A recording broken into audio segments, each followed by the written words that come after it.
something different. This is actually an exam review that I give to all my students for 1324. Okay, it covers most of the topics, and I believe most instructors will cover almost the same thing. Okay, so let's begin with number 1. It says writing the resulting set using the listed method. So here, guys, they give us a universal set, which is U, right? Stands for universal set, and it goes from the numbers from 1 to 15. And then set A are the numbers 2, 4, 6, 8, 10. And set B is 1, 2, 3, 4, 5, 6, 7, and set C is 1, 3, 5. So here's question number 1. Find A union B. Hey guys, the U stands for union or the word or. Okay, but the way I explain to my students, I tell them that you write them all down, but you don't repeat them. Okay, so this is what you're going to do. I'm going to put everything in set A. You see, set A is 2, 4, 6, 8, 10, right? So that goes first because A was first. The set A was first. Then I'm going to go to B. If the element is already in there, I'm not going to write it again. For example, is a 1 in here? No, it's not, so I'm going to put the 1.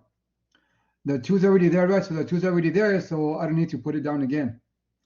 Is the 3 here? No, it's not, so I'm going to put the 3. The 4 is already there. The 5 is not, so I'm going to put down the 5. The 6 is already there, and the 7 is not. So this is my answer. Okay, but most of the times, in back of the book for the solutions and also my math lab, they want you to put them in order. Okay, but you don't have to because these are equal sets. But this is the way it will appear on the solutions manual. Okay, but anyway, this answer, both answers are correct because these are called equal sets. Number 2, let's find A and B, right? This symbol stands for and, or another word can be is intersection. But the way I like to explain to my students, because this way nobody falls behind, is what do they have in common? Okay, this is set A and set B. We know that they have a 2 in common, so I'm going to put the 2 there. They have a 4 in common, so I'm going to put the 4 in there.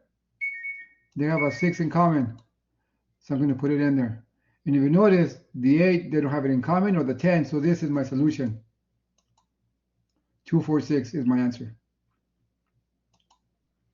Now, number 3 is finding the complement of B. The complement of B is the same thing as not B.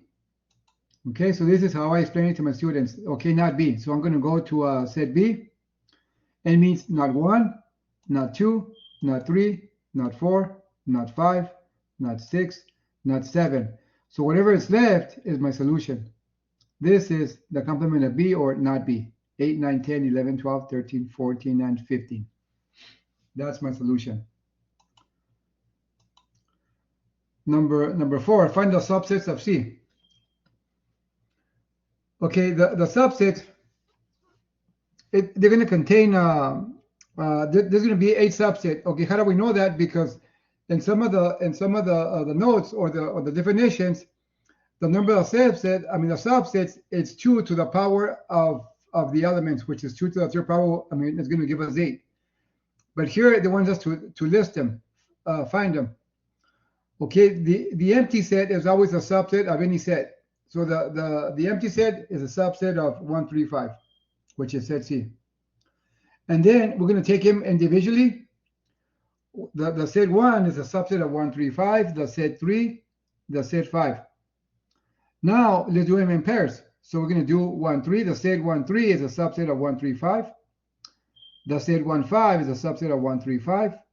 And the set 3, 5 is a subset of 1, 3, 5. And lastly, every set is a subset of itself. And here's my solution. You see we have 8. 1, 2, 3, 4, 5, 6, 7, 8. That's your answer, guys. Okay.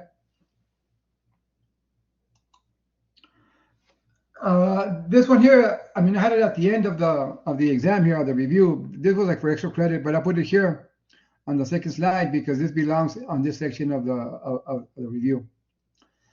It says 60 people were contracted and responded to a movie survey. The following information was obtained. Let's see, 6 people like comedies, dramas, and science fiction. 13 people like comedies and dramas. 10 people like comedies and science fiction. 11 people like dramas and science fiction. 26 people like comedies. 21 people like dramas. And finally, 25 people like science fiction. So this is what they want us to do. 4 parts. A, use a Venn diagram to illustrate the survey's results. Okay, so there's my Venn diagram. I'm going to have 3 sets, right? This stands for example, we have comedies. So I'm going to let, the universal set is 60, right? Because there were 60 people. Let C be comedies.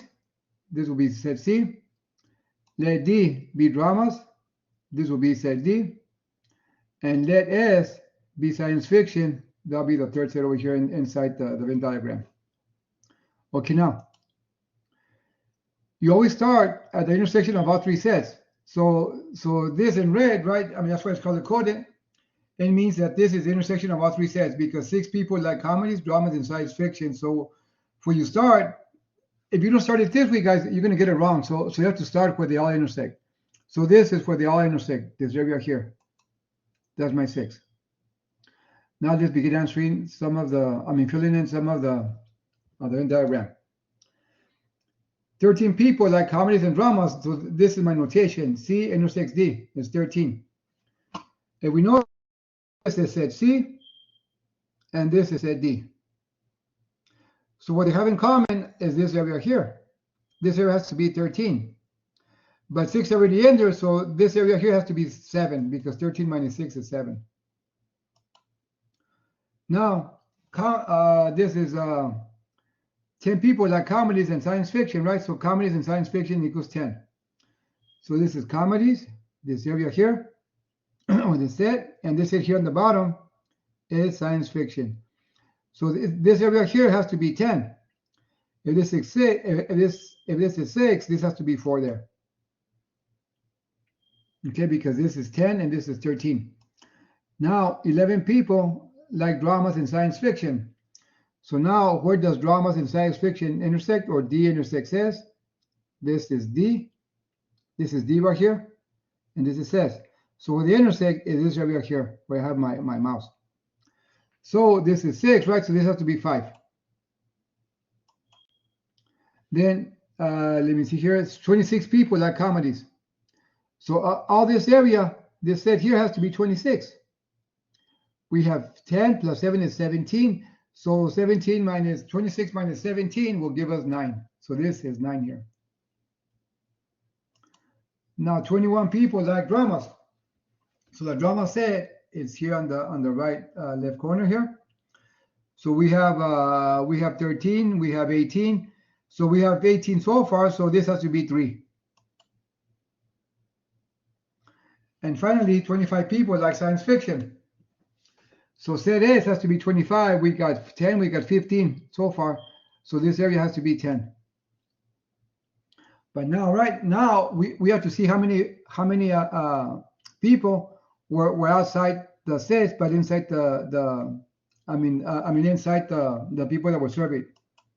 So let's call this X. So how do we find X? We're going to add all these numbers. So 9 plus 7 plus 6 plus 4 plus 3 plus 5 plus 10 equals 44. And there's 60 total, right? So it'll be 60 minus 44. The answer will be 16. This completes part A. Now, part B. It says how many people surveyed like comedies. Okay, so let's go to comedies. So they're talking about this set here, comedies, but neither dramas nor science fiction. Okay, they like comedies, but they didn't like dramas nor science fiction. So in other words, it's only this area here, which is 9. The answer is 9. Part C. How many people surveyed like drama, science fiction, but not comedies? Okay, so let's see how we're going to do this one here. Okay, they like drama, so they're talking about this area here, dramas and science fiction, right? These two here. But not comedies, but not these right here, because this belongs to the comedies also. So the answer will be 10 plus 5 plus 3, or 3 plus 5 plus 10, which is equal to 18. That's my answer. And finally, part D, how many people like none of the movies? So the answer will be 16. That's how you answer these type of questions on the Venn diagram. And again, to construct the Venn diagram, the key part is to start where all three sets intersect. Okay, let's move on. This is going to be a table. It says, let the universal set be the set of 120 students in a class. A, the set of students from the College of Arts, and B, from Arts and Science, and B, the set of students from the College of Business. And F, the set of freshmen, and S, the set of sophomores. So the set of Arts and Science is going to be A, right? So that's A right there. The set of business will be B. The set of freshmen will be F. And the set of sophomores will be S. Now here's my questions. Find N of S. The N stands for the number of. So this has to be a number. Okay, so what's a number of S, right? So that means we're going to get a S, a sophomores. So we're going to add these. The answer will be 35. That's your answer, 35. Find the number of B. Find the number of students in business. So we're going to add these. It's going to be, what, 87. So that's the answer will be 87. Number 7, find the number where B intersects S. In other words, students are in business and are sophomores. So they're talking about this area here where they both intersect, right? This is B and this is S. So they intersect right there at 21. The answer is 21. Now for the union or for the OR here, the number of B union S, we're going to use this is called the addition rule for counting. You can do it that way, or you can do it just by looking at the table. Check this out. Right? The number of business is 87. The number of sophomores is 35. But the 21 is already being counted here, right? I mean, they're already being counted with a business. So then we don't count this one anymore. So it's going to be 87 plus 14. The answer will be 101. That's doing it with actually the formula, but the formula will help students who have a hard time trying to see what I just did. So by using the formula, this is called the addition rule for counting. Is the number of A union B is equal to the number of A plus the number of B minus the number of A intersects B. So since we don't have A and B, right, we have B. This is in regards to business and sophomores. So the number of business or sophomores is equal to the number of business, the students in business, plus the number of students in that are sophomores, minus the number of business intersects sophomores. So how many are in B? 87. How many are in S? Sophomores, 35. Where do they intersect? The answer is 21. So we add them, the answer will give us 101. This is your solution, guys. Okay, now we're going to do probabilities. These type of questions, they can be asked in different ways. Okay, I just picked 4. But with these type of a question like number 9, you can be asking for a lot of things because there's a lot of cards and there's 52 cards in a deck of cards. Okay, let's begin by actually by putting the deck of cards here, because when I was growing up, we used to play cards, and nowadays students actually don't play cards anymore. That's why I asked my students in the class, in some of my classes, if they know how to play cards, and most of them said no. They're most into video games and stuff. So anyway, I had to come up with something that they could see. That way they can understand. Anyway, there's 52 cards in a deck of cards. There's 54 really, because 2 are jokers, but the jokers are not included here. These are called these are called suits. There's 4 suits. These are called the clovers or the clubs, which are 13. These are called the spades, which are 13. The hearts and the diamonds. All these have 13. You notice they have the same numbers, the same face cards, everything the same except different suits. The total is 52. Now, if you notice, there's 26 black cards, there's 26 red cards, and there's 3 face cards for each suit. What are face cards? the one that has a face on them. You see, every suit has a jack, a queen, and a king. You see, for the diamonds, the hearts, and the spades, and the clubs. So these are called face cards. Now, with this information, you'll be able to answer all these questions, part A and part A through D. So this is a formula for the probability. The probability of the event equals to the number of the event being considered over the sample space. Okay, the sample space will be 52, right? Because there's always 52. There's 52 cards in a deck of cards. So for part A, the probability of choosing a queen. If you notice, there's 4 queens, right? There's 1 queen for each suit, so there's 4 queens. And with a sample space, so it's 4 over 52. All we do is reduce it. The answer will be 1 over 13. This is your solution. For part B, a diamond, right? We know there's 13 diamonds, right? Because there's 13 cards on each suit. So there's 13 diamonds over 52. Reduce, the answer will be 1/4. A red card, right? We know there's 26 blacks and 26 red cards. So the number of reds are 26 over the sample space, which is 52. The answer will be 26 over 52. Reduce it, simplify it. The answer will be 1/2. And finally, a face card or an ace. So how many face cards are there? There's 1, 2, 3. There's 3 on each suit, so there's 12. How many aces are there? These are the aces, guys. The A here. These are the aces. So there's 4 over the sample space of 52, right? So it'll be 16 over 52, which is simplify it. The answer will be 4 over 13. These type of questions, on most exams, I mean, they will be there on most of the exams for almost every instructor. They will count some of these in. Okay, but this is I give you like an illustration of the cards and all that, and now there can be different types of questions being asked with this type of problem here. I just got 4 for examples.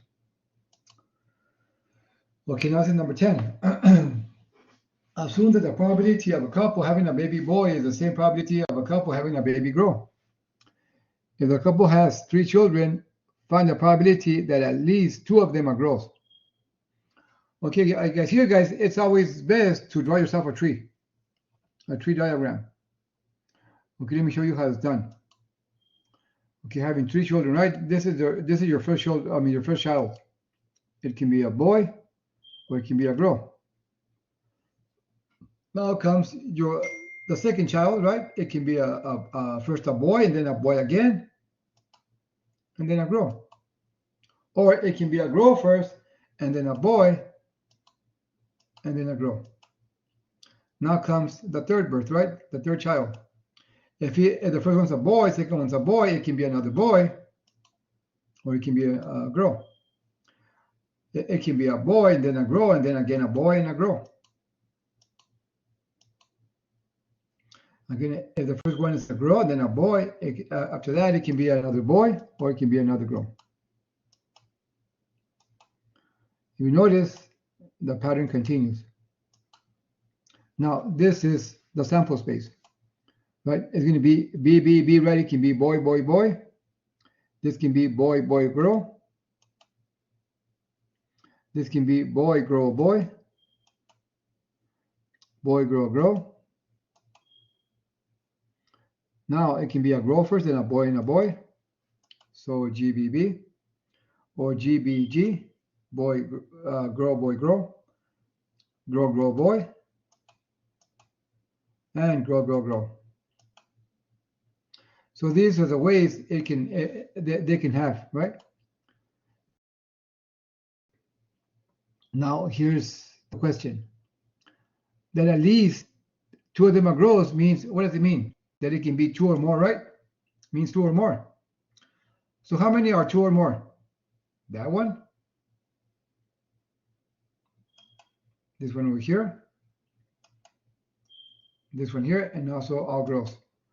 So the answer will be 4 out of 8, which is 1/2. And again, This type of questions can be asked in different ways. Like, for example, they can say at most one boy, 4 boys, I mean 3 boys or 3 girls. So this question has many ways it can be asked. Okay.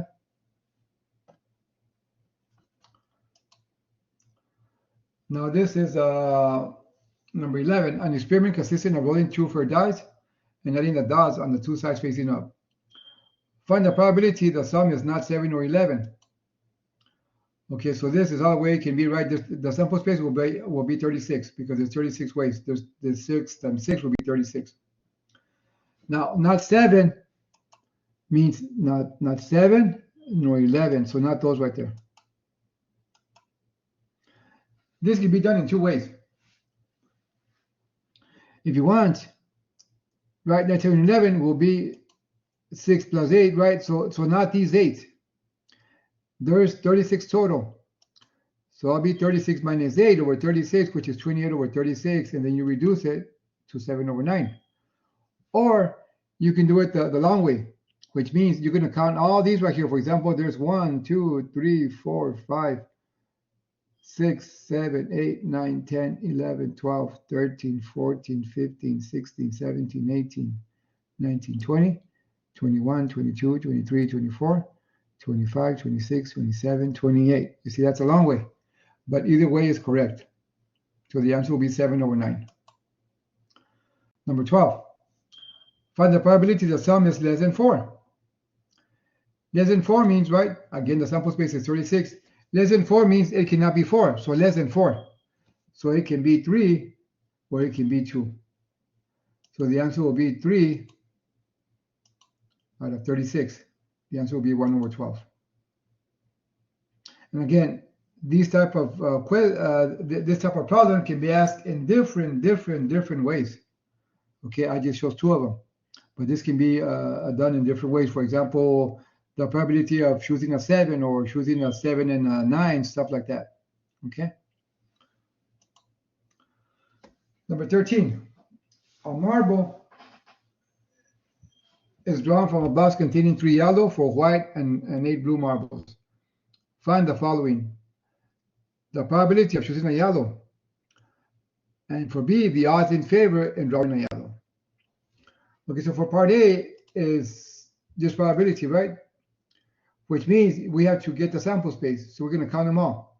There's 3 yellow, 4 white, 8 blue, so there's 15 total. And there's, right, they want to choose a yellow. So it'll be, this is a formula, so probability of the event is equal to the number of the event being considered over the sample space. The event was choosing a yellow, right? So there's 3 yellow over the sample space, which is 15. The answer will be 1 over 5. For part B, it's a little bit different. The odds in favor in drawing a yellow. Okay? This is the formula for the odds in favor. The probability of the event or the probability or the complement of the event. Okay, which means, in simple words, favor, not favor. Or in this case, yellow, not yellow. So how many are yellow? Will be 3. How many are not yellow? Will be 12. So it'll be 1, 4. But this is how you write the answer, the odds in favor, 1, 2, 4.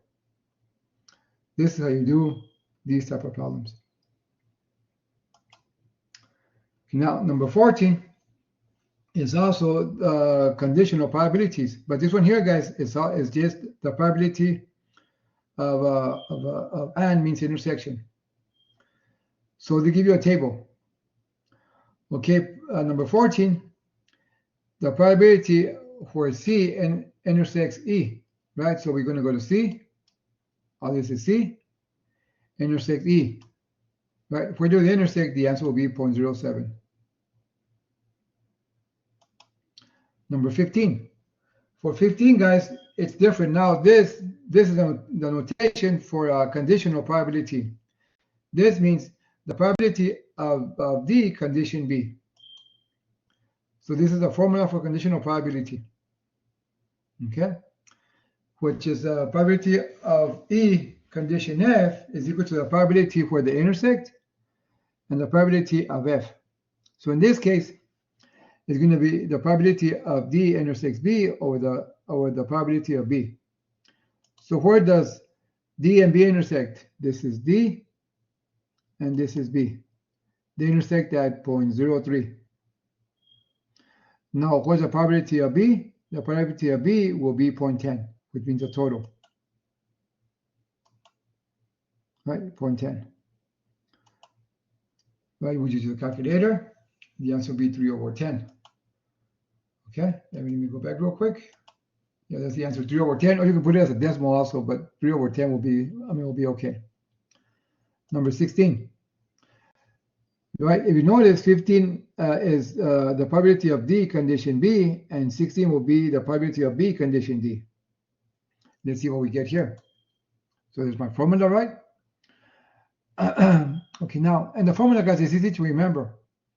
You see what's in here as a condition, you put it as an intersection. And then the last one, or the second one, just comes down as a probability of D. So it's very easy to remember the formula. So again, where does B intersects D? Will be the same thing, right? B intersects D will be 0.03. And what's the probability of D? 0.30. Calculator, the answer will be 1/10. That's your solution. Now, guys, this is number 17. How many different license plates are possible if each contains 3 letters followed by 3 digits? That's for the first part. For the second part, how many of these license plates contain no repeated letters and no repeated digits? So solution, note, 26 letters are in the alphabet and 10 digits make all the numbers. So the first 3, right, are going to be my letters, and my second 3 are going to be my digits. So for the first part, right, it doesn't say no restriction. So it's going to be 26 times 26 times 26 times 10 times 10 times 10. We put in the calculator, so the answer will be 17,576,000. For the second part, how many of these license plates contain no repeated letters and no repeated digits? So right, which means the letters and numbers cannot repeat. So again, same. The first 3 are letters, and the second 3 are digits. So how many can go in here? 26, right? 26 letters. But if they cannot repeat, say the first letter is a B, right? Then there's going to be 25 left. And say the second letter will be a Z, right? There's going to be 24 left. So it's going to be 26 times 25 times 24. Same thing with the digits. 10 can go here in the first slot for the digits. And then once one is chosen, it cannot repeat. So then we'll be left with 9. And then we'll be left with 8. You multiply them out, and you get 11,232,000. And again, this type of problem can be asked in many different ways. Okay, I just chose 2 of them. Now we do number 18. And number 19 contains permutations or combinations. Okay, for permutations, there's my formula. It's called NPR. Is equal to n factorial divided by parentheses n minus r plus parentheses factorial. And the clue words are arrangement, schedule, order matters. For combination, it's called NCR. Is equal to n factorial divided by parentheses n minus r plus parentheses factorial times r factorial. And here the keywords: group, committee, set, sample, order does not matter. Okay, number 18. How many ways can a 3-person subcommittee be selected from a committee of 7? Okay. First of all, ask yourself, does the order matter? No, right? Because they just want 3-person subcommittee, right? Selected from a committee of 7, right? So here, committee, right? So this is a key word that is going to be combination. So it's going to be 7 combination 3. And there's my formula. So it's going to be 7 factorial will be the same thing as 7 times 6 times 5 times 4 factorial. And 3 factorial times 4 factorial will be 3 times 2 times 1 and 4 factorial. Why did I stop here? Because this way I can cancel these 2 off. 4 factorial divided by 4 factorial will be 1. Now, 3 by 6 is the same thing as 3 times 2. So what's left? 7 times 5 over 1. The answer is 35.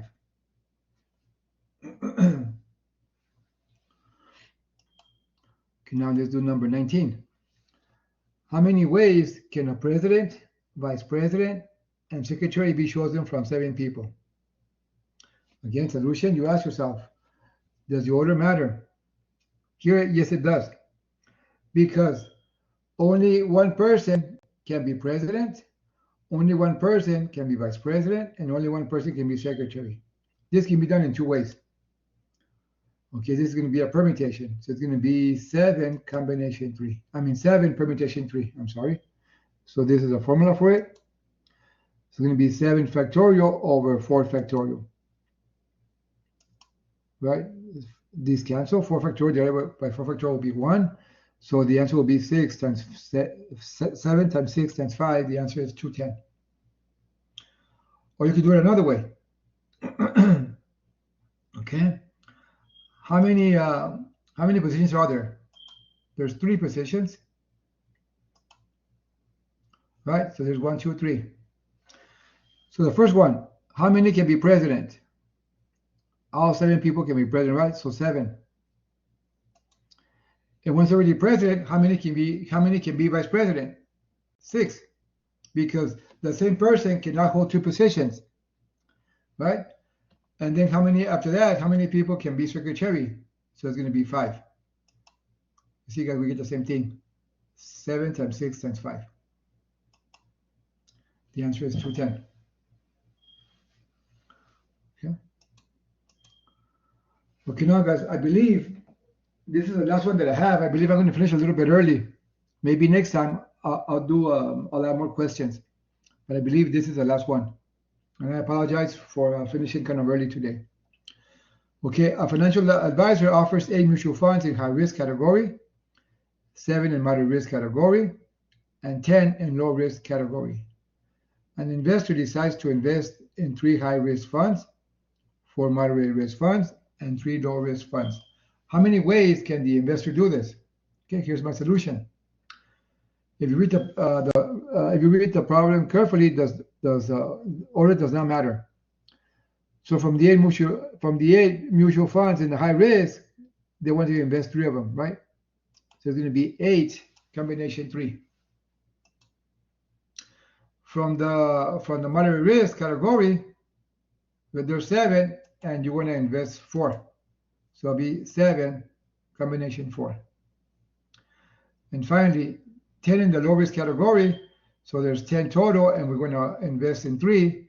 So it's going to be 10 combination 3. Right? This can be put in the calculator. 8 combination 3 will be 56. 7 combination 4 will give us 35. And 10 combination 3 will give us 120. So we don't add them, we multiply them. The answer will be 235,200 ways the investor can select the funds. Hey guys, that's it for this exam review. Hopefully this will be helpful. And let me go back to my host. Let me put it safe here. Let me go back to the host. And if you have any questions, please put them in the chat. That way I can help you with how to answer some of the questions. Thank you.